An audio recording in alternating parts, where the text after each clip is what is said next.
Good morning, students. Welcome to this online lecture. I am Mr. Rahul Pawar. In today's lecture, we are going to study the example on the preparation of cost sheet. In the previous lecture, we have seen one example, and in today's lecture, we will see how a cost sheet is prepared. Now, this is the example.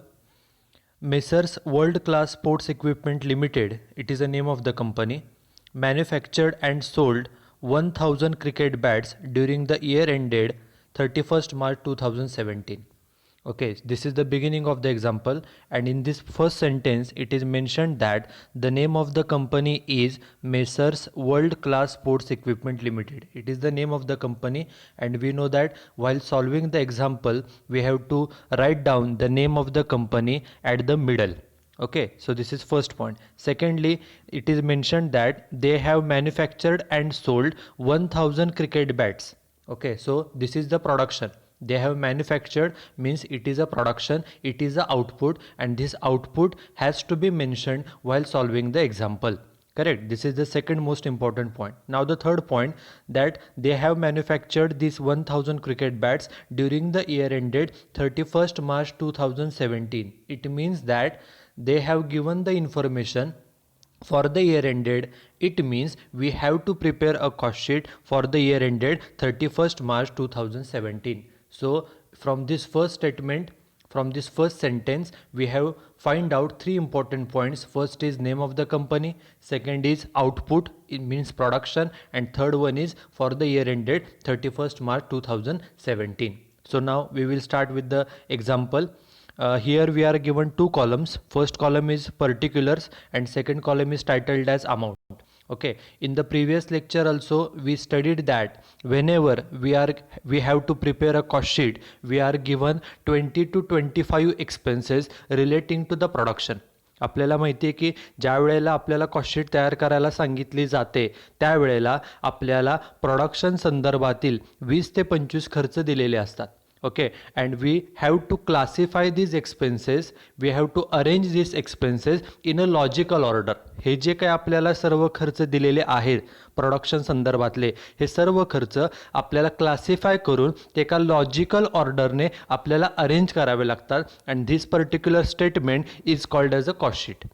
In the previous lecture also we studied that a cost sheet is nothing but a statement showing the details of expenditure incurred for production of goods. आपण जे काय production केलेलं आहे त्या प्रोडक्शनसाठी आपल्याला जे काय खर्च आलेले आहेत ते खर्च कोणकोणते आहेत ते दाखवणारं जे स्टेटमेंट आहे त्या स्टेटमेंटला कॉस्ट शीट असं म्हटलं जातं. मग आपल्याला हे जे काही 20-25 एक्सपेन्सेस दिले जातात त्यावरून first of all we have to find out the prime cost. Okay, and in the previous lecture also we studied that what is prime cost. Prime cost म्हणजे काय, तर prime cost is nothing but a sum of all direct cost. Okay, जे काही आपल्याला 20 ते 25 खर्च दिलेले असतात. Okay, out of these 25 expenses there are only 3 expenses which are direct cost. आपल्याला जे काही 20-25 खर्च दिलेले असतात त्यापैकी फक्त 3च खर्च असे असतात, फक्त 3 की जे डायरेक्ट कॉस्ट आहेत. ते 3 खर्च कोणते, त्यातला पहिला खर्च म्हणजे डायरेक्ट मटेरियल. नावात सांगितले की तो खर्च डायरेक्ट आहे. First is direct material, second is direct wages, and third is direct expenses. हे फक्त 3च खर्च आपल्याला एकूण 20-25 खर्च दिलेले असतात त्यापैकी फक्त हे 3च खर्च डायरेक्ट खर्च असतात, आणि ह्या तिन्ही डायरेक्ट खर्चाच्या बेरजेला प्राइम कॉस्ट असं म्हटलं जातं. A sum of all the 3 direct cost is called as a prime cost. And whenever we are going to prepare a cost sheet, first of all we have to find out whether these 3 costs are given or not. Generally out of these 3 costs, all the costs are generally given, but sometimes out of these 3 costs only 2 costs are given. Okay, and we have to make addition, we have to make sum of all these 3 costs, and a sum of all these 3 costs is called as a prime cost. त्यामुळं direct material, direct wages आणि direct expenses हे तीन खर्च आपल्या एक्झाम्पलमध्ये दिलेत का हे पहिल्यांदा आपण फाइंड आउट करायचे. त्या तिन्हींची बेरीज करायची आणि त्या तिन्हीच्या बेरजेला प्राईम कॉस्ट असं म्हटलं जातं. So while reading the example we should focus whether or not the direct cost or given or not. आपल्याला एक्झाम्पल रीड करताना एक्झाम्पल वाचताना त्यामध्ये कोणकोणते डायरेक्ट खर्च दिलेले आहेत हे पहिल्यांदा आपण रीड करायचे. आणि जे डायरेक्ट खर्च असतात, डायरेक्ट मटेरियल एक, दुसरा म्हणजे डायरेक्ट वेजेस आणि तिसरा म्हणजे डायरेक्ट एक्सपेन्सेस, ह्या तिन्हीच्या बेरजेला आपण प्राईम कॉस्ट म्हणतो. म्हणून आपल्या माहितीसाठी किंवा आपल्याला एक्झाम्पल सोडवण्यासाठी ह्या एक्झाम्पलमध्ये आपण ते ऑलरेडी तिथे मेन्शन केलेले स्वतःहून आपल्याला एक्झाम्पल इझिली सॉल्व करता यावं म्हणून. Now we will read the example. Okay, two columns are given. First column is particular, second column is amount. First we will read the example. बघा पहिला खर्च कोणता दिलेला आहे. First expenses is direct material, amount आहे 1,00,000. आत्ता सांगितल्याप्रमाणे direct material हा प्राईम कॉस्टमध्ये येतो. डायरेक्ट मटेरियल, डायरेक्ट वेजेस आणि डायरेक्ट एक्सपेन्सेस हे प्राईम कॉस्टमध्ये येतात. त्यामुळे हे प्राईम कॉस्टचा भाग आहे. म्हणून इथं बघा त्याला ब्रॅकेटमध्ये डायरेक्ट मटेरियलच्या पुढं ब्रॅकेटमध्ये पी लिहिलेलं आहे. P for prime cost. हे आपण स्वतः लिहायचं आहे, एक्झाम्पलमध्ये दिलं जात नाही. आपण आपल्याला एक्झाम्पल इझिली सॉल्व करता यावं ह्यासाठी इथं मी मेन्शन केलेलं आहे P for prime cost. Amount is 1,00,000. दुसरा खर्च कोणता दिला आहे बघा. The second expenses is direct wedges. Amount किती आहे 40,000.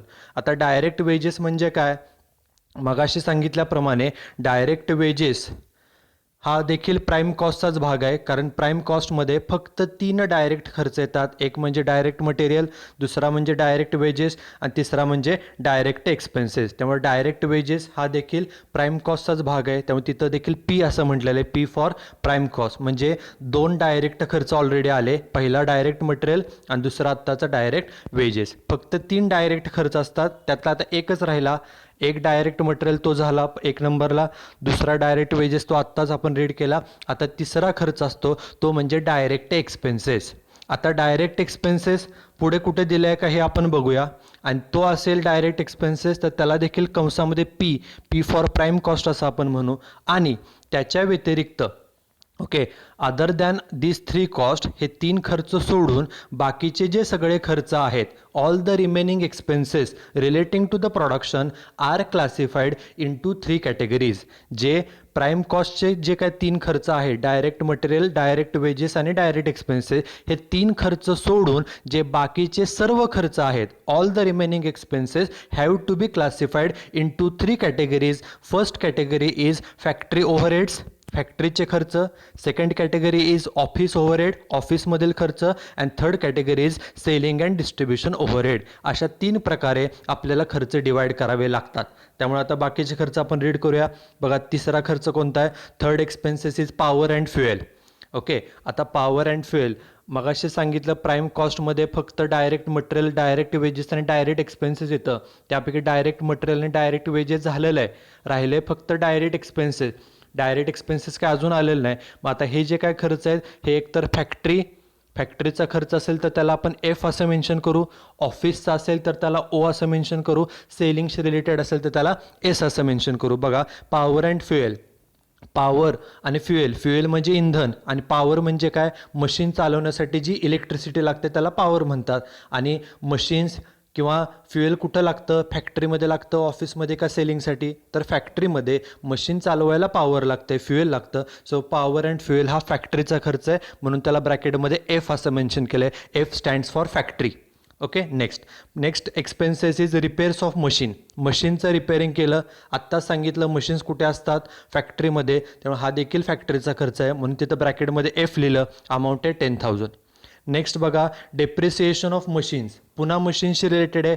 मशीन्स कुठे असतात तर फॅक्टरीमध्ये असतात. त्यामुळे हा देखील फॅक्टरीशी रिलेटेड खर्च आहे म्हणून त्याला देखील बघा ब्रॅकेटमध्ये एफ असं नाव दिलं आहे. F for factory. Amount is 10,000. Next expenses is depreciation of furniture. आता हा महत्त्वाचा पॉईंट आहे because furniture is used everywhere. It is used in the factory, it is used in the office and it is also used for selling the goods. But furniture is generally meant for office. Furniture जरी सगळीकडे वापरलं जात असलं तरी फर्निचरचा जास्त वापर हा नेहमी ऑफिसमध्येच होतो. ऑफिसमध्ये जास्त फर्निचर लागतं. So furniture is a office expenditure. Furniture depreciation of on furniture is a office related expenditure, so it is mentioned as O for office. Amount किती आहे बघा, 1,000 रुपये.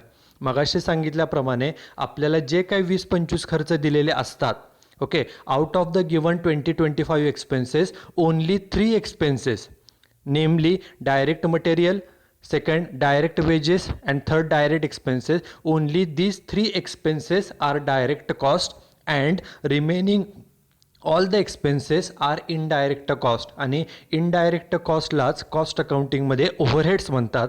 आणि हे ओव्हरहेड्स आपण 3 कॅटेगरीमध्ये डिस्ट्रीब्यूट करतो, क्लासिफाय करतो. पहिलं आहे ते म्हणजे फॅक्टरी ओव्हरहेड, फॅक्टरीचे खर्च. दुसरा म्हणजे ऑफिस ओव्हरहेड, ऑफिसचे खर्च. आणि तिसरा म्हणजे सेलिंग अँड डिस्ट्रीब्युशन ओव्हरहेड. आता आपले हे पहिले जे काय 5-6 खर्च आहेत ते झालेले आहेत. नेक्स्ट पेज बघूया आपण. Next is drawing office salary. Okay, हा पॉईंट आपण पाठीमागच्या लेक्चरला देखील सांगितलेला आहे. जनरली ऑफिस म्हटल्यावर आपल्याला वाटतं की हा ऑफिसचा खर्च आहे. But what is drawing office? Drawing office म्हणजे काय, तर फॅक्टरीमध्ये जे प्रोडक्शन केलं जातं, वस्तू बनवल्या जातात, त्या वस्तूचं जे डिझाईन आहे, त्या वस्तूचं जे काही शेप असेल, डिझाईन असेल, ते अगोदर त्या वस्तूचं ड्रॉइंग तयार केलं जातं, पिक्चर तयार केलं जातं, इमेज तयार केली जाते. आणि ते सर्व ड्रॉइंग ऑफिसमध्ये तयार केलं जातं. ड्रॉइंग करण्याचं काम, ती वस्तू कशी असेल, त्याचं शेप कसा असेल, डिझाईन कशी असेल, लेंथ किती असेल, ह्याचं ड्रॉइंग तयार केलं जातं. आणि त्या ड्रॉइंगप्रमाणेच फॅक्टरीमध्ये वस्तू तयार केली जाते. त्यामुळे ड्रॉइंग ऑफिस हे फॅक्टरीशी रिलेटेड आहे. म्हणून drawing office salary is a factory expenditure, factory overhead. म्हणून बघा त्याला ब्रॅकेटमध्ये एफ असं नाव दिलं आहे, एफ फॉर फॅक्टरी. अमाऊंट किती आहे, तर 2,000 रुपये एवढी अमाऊंट आहे. जनरली हा एक कन्फ्युजिंग पॉईंट आहे, कारण तिथं मध्ये ऑफिस असा शब्द आला. जनरली आपण ऑफिस म्हणलं की तो ऑफिस ओव्हरहेडला दाखवतो, पण ड्रॉइंग ऑफिस हे फॅक्टरीशी रिलेटेड काम करणारा आहे, त्यामुळे तो फॅक्टरी ओव्हरहेडचा खर्च आहे. नाव सी द नेक्स्ट एक्सपेंडिचर. पुढचा खर्च आहे लॅबोरेटरी एक्सपेन्सेस. आता लॅबोरेटरी हा फॅक्टरीशी रिलेटेड आहे, ऑफिस का सेलिंग? लॅबोरेटरीचा आणि सेलिंगचा काय संबंध नाही. लॅबोरेटरीचा आणि ऑफिसचा पण काय संबंध नसतो. फॅक्टरीमध्ये वस्तू तयार करण्यासाठी तिथे एखादी छोटी लॅब असते. ओके, तिथं त्या काही प्रोसेसिंग केलं जातं, टेस्टिंग केलं जातं आणि त्याप्रमाणे वस्तू बनवल्या जातात. त्यामुळे लॅबोरेटरीचा खर्च हा फॅक्टरीशी रिलेटेड आहे, कनेक्टेड आहे. So it is treated as a factory overhead. त्यामुळे तिथं बघा ब्रॅकेटमध्ये त्याला एफ असं मेन्शन केलेलं आहे, एफ फॉर फॅक्टरी. अमाऊंट किती आहे, 8,000 रुपये. Okay, next expenditure is purchase of technical journal. आपण जर्नल्स खरेदी केले, पण ते जर्नल्स कोणते आहेत, टेक्निकल आहेत. ओके, टेक्निकल म्हणजे तांत्रिक, तांत्रिक म्हणजे मशीन्स रिलेटेड. ओके, मग मशीन्स आपण कुठे वापरतो, तर फॅक्टरीमध्ये वापरतो. म्हणजे हा देखील फॅक्टरीशी रिलेटेड खर्च आहे, कारण हे जर्नल्स टेक्निकल आहेत. टेक्निकल म्हणजे तांत्रिक बाबी, म्हणजे मशीनशी रिलेटेड, अशा शी रिलेटेड आहेत. आणि त्यामुळं तो मशीन्स आपण फॅक्टरीत वापरतो, त्यामुळे हा फॅक्टरीशी रिलेटेड खर्च आहे. म्हणून त्याला एफ असं मेन्शन केलं आहे, एफ फॉर फॅक्टरी. हे जे सर्व आपण ब्रॅकेटमध्ये मेन्शन केलं आहे, it is for our own purpose. Example आपल्याला इझिली सॉल्व करता यावं, ह्यासाठी एखादा खर्च रीड करून तो फॅक्टरीचा असेल तर त्याला एफ असं मेन्शन करा, ऑफिस रिलेटेड असेल त्याला ओ मेन्शन करा, सेलिंग रिलेटेड असेल तर त्याला एस असं मेन्शन करा. अमाऊंट किती आहे त्याची, 1,000. Next expenditure is counting house salary. Okay, what is counting house? Counting house means simply office. काही फॉरेन कंट्रीजमध्ये ऑफिसलाच काउंटिंग हाऊस असं म्हटलं जातं. त्यामुळं काउंटिंग हाऊस म्हणजेच ऑफिस, आणि ऑफिस म्हणजे तो ऑफिसचा खर्च आहे. म्हणून ब्रॅकेटमध्ये ओ असं मेन्शन केले, ओ फॉर ऑफिस. अमाऊंट किती आहे, 8,500. Next expenditure is bad debts. Okay, आपल्याला माहिती आहे बॅड डेप्ट्स कशामुळे होतात.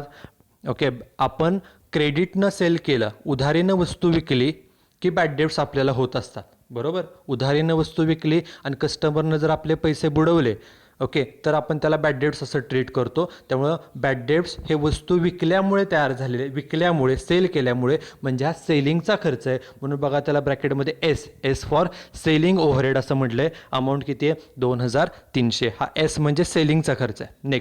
Next expenditure is direct expenses. आता हा डायरेक्ट आहे, नावात सांगितलं आहे, in the name it self it is mention that it is a direct expenses. And as I said earlier that all direct costs First direct material, second direct wages, and third direct expenses. All the three direct cost forms a prime cost. जे तिन्ही direct खर्च असतात त्यातला पहिला direct material झालेला आहे, दुसरा direct wedges पण झालेला आहे, आणि आत्ताचा हा दिलेला तिसरा खर्च डायरेक्ट एक्सपेन्सेस अमाऊंट किती आहे 8,000. हे तिन्ही डायरेक्ट खर्चाचे बेरजेला आपण प्राईम कॉस्ट म्हणतो. म्हणून बघा ब्रॅकेटमध्ये तिथं पी मेन्शन केलं आहे, पी फॉर प्राईम कॉस्ट. म्हणजे ह्या एक्झाम्पलमध्ये पाठीमागच्या एक्झाम्पलसारखं तिन्हीसुद्धा डायरेक्ट कॉस्ट दिलेल्या आहेत. पहिलं डायरेक्ट मटेरियल, दुसरं डायरेक्ट वेजेस, आणि तिसरं आत्ता हे डायरेक्ट एक्सपेन्सेस. ह्या तिन्हीच्या बेरजेला आपण प्राईम कॉस्ट म्हणतो, म्हणून त्याला ब्रॅकेटमध्ये पी असं मेन्शन केलेलं आहे.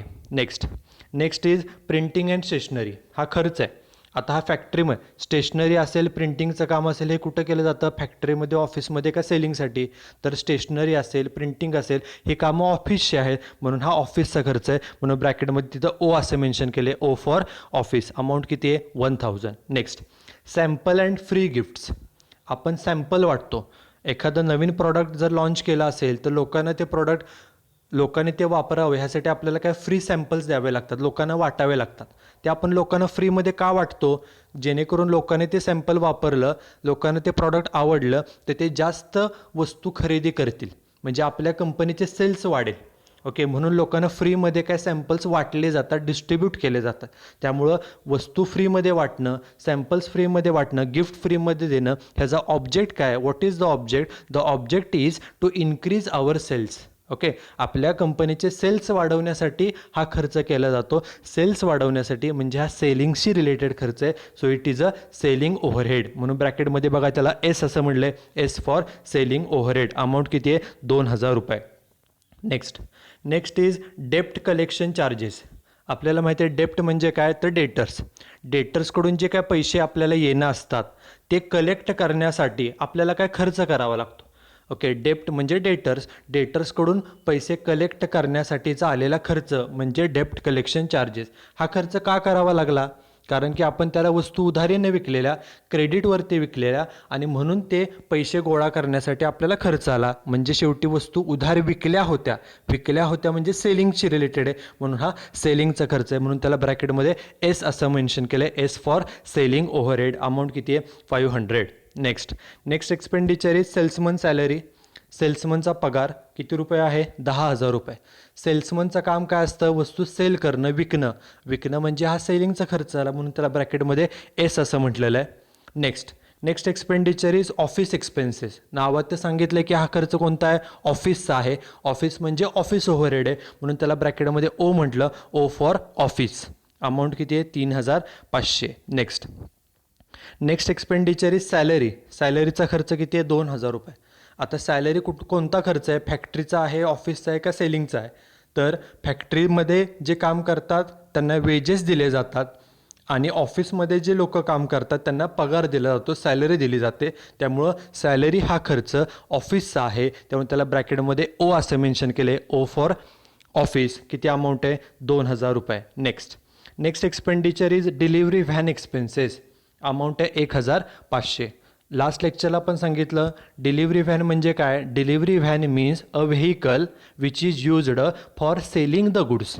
ओके, जी गाडी आपण वस्तू विकण्यासाठी वापरतो त्या गाडीमध्ये वस्तू सर्व भरल्या जातात आणि ती गाडी सर्वत्र फिरून वस्तू विकण्याचं काम करते, त्याला डिलिव्हरी व्हॅन असं म्हणतात. त्यामुळे डिलिव्हरी व्हॅन वस्तू विकण्यासाठी असते, त्यामुळे तो सेलिंगसाठी आहे, म्हणून त्याला सेलिंग ओव्हरहेड म्हटलं. म्हणून ब्रॅकेटमध्ये एस असं मेन्शन केलं आहे, S for selling overhead. Amount किती आहे 1,500. आणि लास्ट पॉईंट आहे सेल्स आपण सर्वात शेवटी मेन्शन करतो. आपण जे काही वस्तू विकल्या, किती रुपयाला वस्तू विकल्या सर्व? तर 3 लाख रुपयाला. जे काय आपण वस्तू मॅन्युफॅक्चर करून विकल्या त्या आपण 3 लाखाला विकल्यात. आणि आपण जेव्हा कॉस्टशीट तयार करतो त्यावेळेला सेल्स जे आहेत, ओके, सेल्स आपण सर्वात लास्टला मेन्शन करतो. खाली काय सांगितलं बघा, तर प्रिपेअर अ कॉस्टशीट तयार करा showing prime cost, factory cost of production, total cost and profit for the year ended 31 March 2017. आपल्याला कॉस्टशीट करायचे 31 मार्चची. कंपनीचं नाव ऑलरेडी दिलेलं आहे. आता आपण कॉस्टशीट कशी तयार केली जाते ते बघूया. सगळ्यात सुरुवातीला एक्झाम्पलच्या सुरुवातीला आपल्याला कंपनीचं नाव मेन्शन करावं लागतं. कंपनीचं नाव मगाशी सांगितलं एक्झाम्पलच्या पहिल्या वाक्यात दिलेलं name of the company is messrs world class sports equipments limited. It is mentioned at the centre. Okay. Then after that we have to prepare a cost sheet. So on the next line we should mention the word cost sheet. आपण cost sheet तयार करतोय तो word second लाईनला लिहायचा. Sequence नेहमी हाच पाहिजे. पहिल्या लाईनला कंपनीचं नाव, दुसऱ्या लाईनला कॉस्ट शीट, थर्ड लाईनला ही कॉस्ट शीट इयर एंडेड आहे, मंथ एंडेड आहे का वीक एंडेड आहे. तर त्यांनी सांगितले फॉर द इयर एंडेड तयार करा, म्हणून for the year ended 31 March 2017. आणि चौथ्या लाईनला जो काय आउटपुट आपल्याला दिलेला आहे आपल्या एक्झाम्पलमध्ये बघा पहिल्यांदाच दिलेलं आहे फर्स्ट सेंटेन्समध्ये आउटपुट किती आहे 1000 क्रिकेट बॅट्स म्हणजे 1000 युनिट्स त्यांनी तयार केले. बघा इथं आउटपुट देखील मेन्शन केलेलं आहे.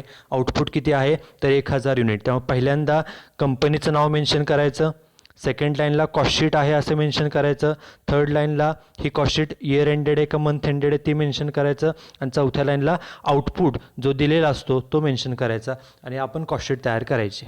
ओके. आता कॉस्ट शीट तयार करताना while preparing a cost sheet we have to make 3 columns. आपल्याला एकूण 3 कॉलम्स तयार करावे लागतात. First column is titled as particulars, second column amount in rupees आणि third column amount in rupees.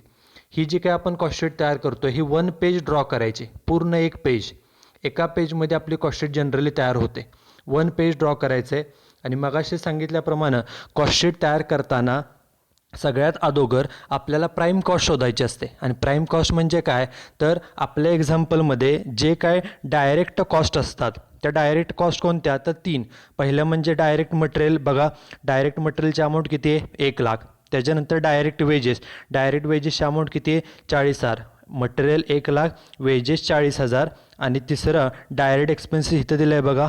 Direct expenses किती आहेत तर 8,000. हे तिन्हींची बेरीज बघा आपण हे तिन्ही अमाऊंट घेतले आहेत. Direct material 1 lakh, direct wedges 40,000 आणि डायरेक्ट एक्सपेन्सेस 8,000. ह्या तिन्हीच्या बेरजेला काय नाव द्यायचं तर प्राईम कॉस्ट. त्यामुळे प्राईम कॉस्ट आपली किती आली 1,48,000. आपण फक्त काय केलं आहे जे एक्सपेन्सेस आपल्याला दिलेत त्यापैकी डायरेक्ट मटेरियलची अमाऊंट लिहिली आउटर कॉलमला, डायरेक्ट वेजेसची अमाऊंट घेतली आउटर कॉलमला, डायरेक्ट एक्सपेन्सेसची अमाऊंट घेतली आउटर कॉलमला. त्या तिन्हीची बेरीज केली. तिन्हींची बेरीज आली 1,48,000. त्याला नाव दिलं आपण प्राईम कॉस्ट. ओके. त्यामुळे कॉस्ट शीटमध्ये first step is to find out the prime cost and prime cost means a sum of direct material, direct wages and direct expenses. अशा प्रकारे प्राईम कॉस्ट आपली किती आलेली आहे तर 1,48,000 एवढी आपली प्राईम कॉस्ट आलेली आहे. ओके. प्राईम कॉस्ट आपण आली आहे 1,48,000. आता प्राईम कॉस्ट कॅल्क्युलेट केल्यानंतर सेकंड स्टेप काय प्राईम कॉस्टमध्ये सर्व डायरेक्ट कॉस्ट आलेले असतात. आता राहिलेले जे बाकीचे सर्व खर्च आहेत ते सगळे खर्च इनडायरेक्ट खर्च असतात म्हणजेच ओव्हरहेड्स असतात. आणि मगाशी सांगितल्याप्रमाणे the overheads are classified into 3 categories. First category is factory overhead, second is office overhead and third one is selling overhead. त्या तिन्हीपैकी वस्तू अगोदर फॅक्टरीत तयार होते म्हणून पहिल्यांदा फॅक्टरी ओव्हरहेड, वस्तू शेवटी विकली जाते म्हणून शेवटी सेलिंग ओव्हरहेड, आणि ह्या दोन्हींच्या मध्ये ऑफिस ओव्हरहेड. सो सिक्वेन्स कसा असतो पहिल्यांदा फॅक्टरी ओव्हरहेड, नंतर ऑफिस ओव्हरहेड आणि सगळ्यात शेवटी सेलिंग ओव्हरहेड. आणि ह्या सगळ्यांची आपल्याला बेरीज करायची कारण आपल्याला टोटल कॉस्ट फाइंड आउट करायचे. त्यामुळे फॅक्टरी ओव्हरहेड असेल ते ॲड करायचं, ऑफिस ओव्हरहेड ॲड करायचं आणि सेलिंग ओव्हरहेडसुद्धा ॲड करायचं. म्हणून बघा प्राईम कॉस्ट आली 1,48,000. त्याखाली लिहायचं ॲड फॅक्टरी ओव्हरहेड. आता फॅक्टरीशी रिलेटेड खर्च कोणकोणते ते आपण अगोदरच फाइंड आउट केलेले आहेत. बघा हे फर्स्ट पेज आहे. फॅक्टरीचे खर्चाला आपण एफ असं नाव दिलं आहे. पहिला कोणता आहे पॉवर अँड फ्युएल, त्याला मी टिक करतो. हा पॉवर अँड फ्युएल 1, दुसरा रिपेअर्स ऑफ मशिनरी 2 आणि तिसरा डेप्रिसिएशन ऑफ मशीन. असे 3 खर्च पॉवर, रिपेअर्स ऑफ मशीन आणि डेप्रिसिएशन. बघा हे तिन्ही खर्च आले का. पॉवरची अमाऊंट आहे 20, रिपेअर्सची अमाऊंट आहे 10 आणि डेप्रिसिएशनची अमाऊंट आहे 10. 20, 10, 10 हे तिन्ही फॅक्टरीचे खर्च आहेत. आपण मगाशी त्याला एफ नाव दिलं होतं. बघा हे तिन्ही खर्च फॅक्टरीमध्ये आलेत का. फॅक्टरी ओव्हरहेडमध्ये पॉवर अँड फ्युएल बघा 20,000 रुपये आहे, रिपेअर्स ऑफ मशीनसुद्धा 10,000 आहे आणि डेप्रिसिएशनसुद्धा किती आहे 10,000 आहे. हे तिन्ही खर्च आले. त्याच्यानंतर सेकंड पेजमध्ये बघा फॅक्टरीशी रिलेटेड काय आहे का. जे खर्च झाले त्याला आपण टिक केलेलं आहे. फॅक्टरीचा खर्च बघा पहिला ड्रॉइंग ऑफिसचा आहे 2 आणि लॅबोरेटरीचा आहे 8 हे दोनच खर्च आपण बघूया. ड्रॉइंगचा 2, लॅबोरेटरीचा 8 हे आलेत का बघा. बघा ड्रॉइंग ऑफिसचा 2000 आलेला आहे, लॅबोरेटरीचा देखील 8000 खर्च आलेला आहे. त्याच्यानंतर फॅक्टरीशी रिलेटेड खर्च बघा आणि कोणता आहे, त्याच्याच पुढचा आहे परचेस ऑफ टेक्निकल जर्नल 1000 हा घेतला. बाकी कोणता फॅक्टरीचा खर्च आहे का, इथे ह्या पेजमध्ये कोणताच नाही आहे. नेक्स्ट पेज बघा फॅक्टरीशी रिलेटेड, इथं पण कोणता खर्च नाही. जे फॅक्टरीशी रिलेटेड खर्च आहेत आपण त्याला एफ नाव दिले, एकच आत्ताचा राहिला तो म्हणजे परचेस ऑफ टेक्निकल जर्नल 1000. बघा तो फॅक्टरीत आपण दाखवलं आहे का, सगळ्यात शेवटी आहे बघा परचेस ऑफ टेक्निकल जर्नल 1000. काय करायचं, ॲड फॅक्टरी ओव्हरहेड असं हेडिंग देऊन त्याला अंडरलाईन करून त्याच्या खाली जे फॅक्टरीशी रिलेटेड खर्च आहेत ते एका खाली एक लिहायचे आणि त्या खर्चाची अमाऊंट पहिल्या कॉलमला घ्यायची आणि हे जे काय आपण पहिल्या कॉलमला अमाऊंट लिहिलेल्या आहेत ह्याच्याखाली रे सोडून ह्या सर्वांची बेरीज, फॅक्टरीचे जे काय सर्व खर्च आहेत त्याची बेरीज आउटर कॉलमला घ्यायची आणि मग वरती प्राईम कॉस्ट किती आली होती आपली 1,48,000. फॅक्टरीचे खर्चांची बेरीज बाहेर आली 51,000. ह्या दोन्हींची बेरीज करा, 1,48,000 आणि 51 बेरीज घेतली रेषेच्या खाली, ती किती आली बघा 1,99,000. बेरीज आली 1,99,000 आणि आपण आत्ता जस्ट फॅक्टरीचे खर्च ॲड केले फॅक्टरीचे, त्यामुळे येणाऱ्या बेरीजेला फॅक्टरीचे खर्च ॲड केल्यावर मिळते फॅक्टरी कॉस्ट. लक्षात ठेवण्यासाठी सिंपल आहे, फॅक्टरीचे खर्च आपण ॲड केले की आपल्याला मिळते फॅक्टरी कॉस्ट, म्हणून त्याला नाव दिलं आहे बघा फॅक्टरी कॉस्ट. आणि फॅक्टरी कॉस्टचा दुसरा समानार्थी शब्द आहे तो म्हणजे वर्क्स कॉस्ट, त्यामुळे आपली फॅक्टरी कॉस्ट किती आली 1,99,000. बघा नेक्स्ट पेजला घेतलं आहे फॅक्टरी कॉस्ट किती आली 1,99,000. ओके, आता पहिल्यांदा आपण फॅक्टरीचे खर्च ॲड करून झाले. मागाशी सांगितलं 2 नंबरला ऑफिसचे खर्च घ्यायचे, म्हणून एक ओळ जागा सोडून हेडिंग द्या ॲड ऑफिस ओव्हरहेड, त्याला अंडरलाईन करा. हे आपले हेडिंग आहे. आता ह्या हेडिंग खाली जे ऑफिसशी रिलेटेड खर्च आहेत ते सगळे लिहायचे आणि त्याची अमाऊंट पहिल्या कॉलमला घ्यायचे. ऑफिस रिलेटेड आपण ऑलरेडी जे ऑफिसचे खर्च आहेत त्याला ओ असं नाव दिलेलं आहे. बघा ह्या पहिल्या पेजमध्ये फक्त एकच खर्च राहिलेला आहे, बाकी सगळ्याचं पोस्टिंग झालं आहे. ऑफिसचा खर्च कुठला आहे, शेवटचा आहे बघा डेप्रिसिएशन ऑफ फर्निचर किती 1000. मी त्याला टिक करतो, ह्याचं पोस्टिंग केलं. डेप्रिसिएशन फर्निचरचं 1000. बघा ते ऑफिसमध्ये आलं आहे का, ऑफिसमध्ये पहिलेच आहे बघा डेप्रिसिएशन ऑफ फर्निचर 1000 रुपये, ह्याचं पोस्टिंग झालं. आपलं पहिलं पेज बघा, पहिलं पेज जे एक्झाम्पलचं होतं पहिल्या पेजमधले सर्व पोस्टिंग झालेले टिकमार्क झालेले. आता हे सेकंड पेजमध्ये ऑफिस रिलेटेड खर्च कोणते आहेत बघा. ऑफिस रिलेटेड काउंटिंग हाऊस आहे, काउंटिंग हाऊसला टिक केली, हे जे एक पोस्टिंग झालं आहे का बघू. काउंटिंग हाऊसची अमाऊंट आहे 8,500 आणि अजून एकच राहिलं ह्या पेजमध्ये स्टेशनरीचा 1000. म्हणजे इथले 2 घेतले, कुठले कुठले काउंटिंग हाऊस आणि स्टेशनरी. बघा पोस्टिंग झालं आहे का, ऑफिसमध्ये काउंटिंग हाऊस सॅलरी आहे 8,500 आणि स्टेशनरीची अमाऊंट देखील 1000. जे पोस्टिंग केले त्याला आपण टिक मार्क केली. ओके, त्यानंतर बघा हे पेजमधले ऑफिसचे खर्च झाले. आता ह्या पेजमध्ये ऑफिसचा कोणता खर्च आहे बघा, 2 खर्च आहेत. एक म्हणजे ऑफिस एक्सपेन्सेस 3,500 आणि सॅलरी किती आहे तर 2,000. ऑफिस एक्सपेन्सेस आणि सॅलरी बघा त्याचं पोस्टिंग झालं आहे का. बघा ऑफिस एक्सपेन्सेस 3,500 आणि सॅलरी किती आहे 2,000. बघा सगळे खर्च झाले. ऑफिस रिलेटेड जे खर्च होते त्याला आपण टिकमार्क केले, सर्व खर्च संपले. त्यामुळे ऑफिसचे खर्च आपण पहिल्या कॉलमला घेतले, खाली रे सोडली, सगळ्यांची बेरीज आउटर कॉलमला घेतली. आउटर कॉलमला बेरीज किती आली सगळ्यांची, ह्या सर्व जे काय ऑफिसचे खर्च लिहिलेत आपण त्याची बेरीज आली 16,000 रुपये. ती बेरीज बाहेर घेतली रेषेच्या वर आणि बघा सुरुवातीला फॅक्टरी कॉस्ट होती 1,99,000 आणि त्यामध्ये ऑफिसचे खर्च ॲड केले 16,000. बेरीज घेतली रेषेच्या खाली, ती आली 2,15,000 आणि ह्याला नाव द्यायचं cost of production. Cost of production किती आलं आपलं 2,15,000. मगाशी बघा आपण फॅक्टरीचे खर्च ॲड केले, येणाऱ्या बेरीजला फॅक्टरी कॉस्ट म्हणतात. तसं आत्ता आपण ऑफिस ओव्हरहेड ॲड केले. ऑफिस ओव्हरहेड ॲड केल्यानंतर जी मिळते त्याला नाव देतात कॉस्ट ऑफ प्रोडक्शन.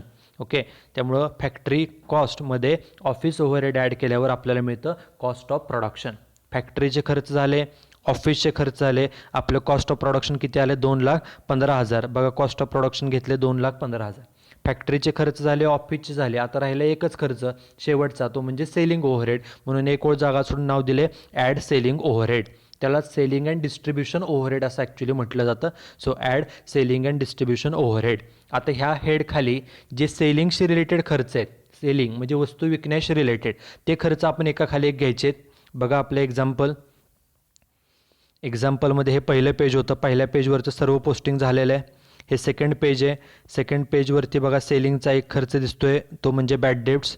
आणि सगळ्यात शेवटी पण एक आहे बघा sample and free gift. Bad debts किती आहेत बघा 2300 रुपये आणि सॅम्पल किती आहे 2000. एवढे दोनच बघूया.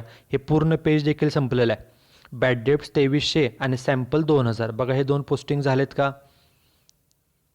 सेलिंगमध्ये. पहिलं बॅड डेब्ट्स आहे 2300 आणि दुसरं सॅम्पल आहे 2000 रुपये. हे दोन्ही पोस्टिंग झालेले आहेत सेलिंग ओव्हरहेडमध्ये.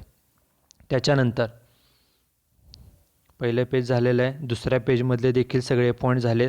आता तिसरा आणि शेवटचा पेज. इथं सेलिंगचे खर्च कोणते आहेत पहा. सेलिंगच्या खर्चाला आपण एस असं म्हटलं आहे. पहिला बघा आहे डेप्ट कलेक्शन चार्जेस किती 500, दुसरा सेल्समन सॅलरी 10,000 हे 2, आणि तिसरा बघा सेकंड लास्ट आहे डिलिव्हरी व्हॅन एक्सपेन्सेस 1500. हे 3 खर्च राहिले, त्याचं आपण पोस्टिंग करू. डेप्टचा खर्च 500, सेल्समन सॅलरी 10,000 आणि डिलिव्हरी व्हॅन 1500. तिन्ही खर्च आलेत का बघा सेलिंगमध्ये. सेलिंग ओव्हरहेडमध्ये तिन्ही खर्च आलेत का. डेप्ट कलेक्शन 500 आत्ताचा, सेल्समन सॅलरी किती होती 10,000 आणि डिलिव्हरी व्हॅन 1500. डिलिव्हरी व्हॅन आली 1500. बघा सगळे खर्च झाले का. सगळे खर्च झालेले. फर्स्ट पेजचे पण बघा, फर्स्ट पेजमधले सर्व टिकमार्क आहेत म्हणजे ते पोस्टिंग केलेलं आहे. सेकंड पेजला पण सगळ्या टिकमार्क आहेत म्हणजे पोस्टिंग झालेलं आहे. थर्ड पेजचं पण सगळं पोस्टिंग झालं आहे. फक्त शेवटी राहिले सेल्स, ते आपण शेवटी घेणार आहे. म्हणजे सर्व खर्च पोस्ट करून झालेले आहेत.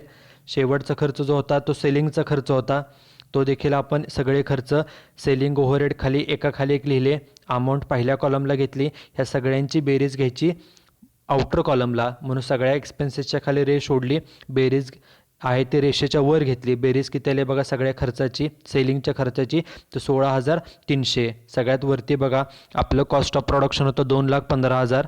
त्यामध्ये हा सेलिंगचा खर्च 16,300 ॲड केला आणि बेरीज किती आली खाली 2,31,300. ओके. आणि सेलिंगचा खर्च हा शेवटचा खर्च आहे.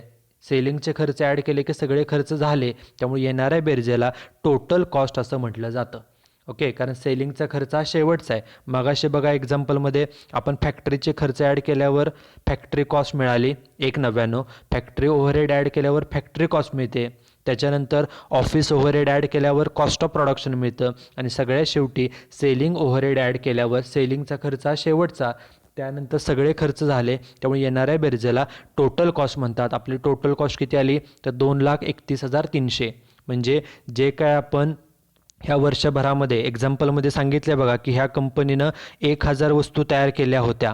त्या 1,000 वस्तू तयार करण्यासाठी या कंपनीला टोटल खर्च किती आला आहे, एकूण खर्च आला आहे 2,31,300. आणि आपल्याला एक्झाम्पलच्या फर्स्ट सेंटेन्समध्येच सांगितलेलं आहे पहा की कंपनीनं the company manufactured and sold 1,000 cricket bats. कंपनीने 1,000 बॅट तयार पण केल्या आणि सगळ्या विकल्यासुद्धा. आणि 1,000 बॅट तयार करून त्या विकल्यासुद्धा. आणि एक्झाम्पलच्या लास्टला सांगितलं ह्या वस्तू सेल्स कितीला केल्या, बॅट्स कितीला विकल्या तर 3,00,000ला. ओके. आपल्याला माहिती आहे की वस्तू प्रोड्यूस करण्यासाठी बनवण्यासाठी जो काय खर्च येतो त्यामध्ये काही प्रॉफिट ॲड करून मगच वस्तू विकली जाते. ओके. त्यामुळे टोटल कॉस्टमध्ये ॲड प्रॉफिट म्हटलेलं आहे आणि मगच वस्तू आपण विकतो, म्हणून त्याला बेरजेला सेल्स असं म्हटलेलं आहे. आपल्याला सेल्स एक्झाम्पलमध्ये दिलेत. एक्झाम्पलमध्ये सेल्स किती सांगितलेत बघा सगळ्यात शेवटी. सेल्स सांगितले 3,00,000 रुपये. ते सेल्स सगळ्यात शेवटी मेन्शन केले. सेल्स किती घेतले 3,00,000. आपला एकूण खर्च 2,31,300 आहे आणि आपण या वस्तू विकल्या 3,00,000ला. म्हणजे दोन्हीमधला जो डिफरन्स आहे, the difference is treated as a profit. So add profit. तो प्रॉफिट आपण शोधून काढला म्हणून कंसामध्ये बॅलन्सिंग फिगर असं मेन्शन केलेलं आहे. मग प्रॉफिट किती आला तर 68,700. हा प्रॉफिट कसा कॅल्क्युलेट केला आहे आपण. टोटल कॉस्ट 2,31,300 आपण कॅल्क्युलेट केली. एकूण खर्च एवढा आहे आणि त्यांनीच एक्झाम्पलमध्ये सांगितले की ह्या वस्तू 3,00,000ला विकल्या. वस्तू करण्याचा एकूण खर्च 2,31,300 आहे आणि त्या वस्तू 3,00,000ला विकल्या. म्हणजे दोन्हीमधला जो डिफरन्स आहे 3,00,000 आणि 2,31,300 डिफरन्स किती आला तर 68,700. तो झाला आपला प्रॉफिट. त्यामुळे टोटल कॉस्ट 2,31,300 ॲड प्रॉफिट तो आपण शोधून काढला म्हणून ब्रॅकेटमध्ये बॅलन्सिंग फिगर म्हटलं 68,700. खाली रेष ओढायची आणि सेल्स घ्यायचे. त्याच्या खाली सेल्स किती दिले त्यांनी तर 3,00,000 रुपये. ओके. ह्या प्रकारे this is the way of preparing a cost sheet. आपल्याला ज्या वेळेला कॉस्ट शीट तयार करायची असते त्यावेळेला आपल्याला असे 20-25 खर्च दिलेले असतात. त्या खर्चापैकी 3 खर्च हे डायरेक्ट असतात. एक म्हणजे direct material, second one is direct wages and third one is direct expenses. त्या तिन्ही खर्चांची बेरीज करायची. त्या बेरजेला प्राईम कॉस्ट असं म्हणायचं. आपली प्राईम कॉस्ट 1,48,000 आले. प्राईम कॉस्ट कॅल्क्युलेट केल्यानंतर बाकीचे जे सगळे खर्च आहेत ते ओव्हरहेड्स असतात. ओव्हरहेड 3 कॅटेगरीमध्ये डिस्ट्रीब्यूट करायचे. एक म्हणजे फॅक्टरी, 2 म्हणजे ऑफिस आणि 3 म्हणजे सेलिंग. जे फॅक्टरीचे खर्च आहेत त्याला एफ असं नाव द्यायचं एक्झाम्पलमध्ये आपल्या माहितीसाठी. ऑफिसच्या खर्चाला ओ नाव द्यायचं, सेलिंगच्या खर्चाला एस नाव द्यायचं. सुरुवातीला प्राईम कॉस्टमध्ये फॅक्टरी ओव्हरहेड ॲड केले की तुम्हाला फॅक्टरी कॉस्ट मिळेल. त्याच्यानंतर फॅक्टरी ओव्हरहेड ॲड केल्यानंतर ऑफिस ओव्हरहेड ॲड करा. ऑफिस ओव्हरहेड ॲड केल्यावर तुम्हाला कॉस्ट ऑफ प्रोडक्शन मिळेल. आणि सर्वात शेवटी सेलिंग ओव्हरहेड ॲड केल्यानंतर सेलिंगचा खर्च शेवटचा आहे त्यामुळे तुम्हाला टोटल कॉस्ट मिळेल. त्या टोटल कॉस्टमध्ये प्रॉफिट ॲड करायचा, तो दिलेला असेल किंवा दिलेला नसेल, प्रॉफिट ॲड करायचा आणि total cost plus profit is equal to sales. आपल्याला सेल्स दिले असतील तर आपण प्रॉफिट फाइंड आउट करू शकतो. जर प्रॉफिट दिला असेल तर आपण सेल्स फाइंड आउट करू शकतो. This is the way of preparing a cost sheet. Okay, you should write down this example in your notebook and you should watch this video once or twice in order to understand this example very clearly. Thank you very much.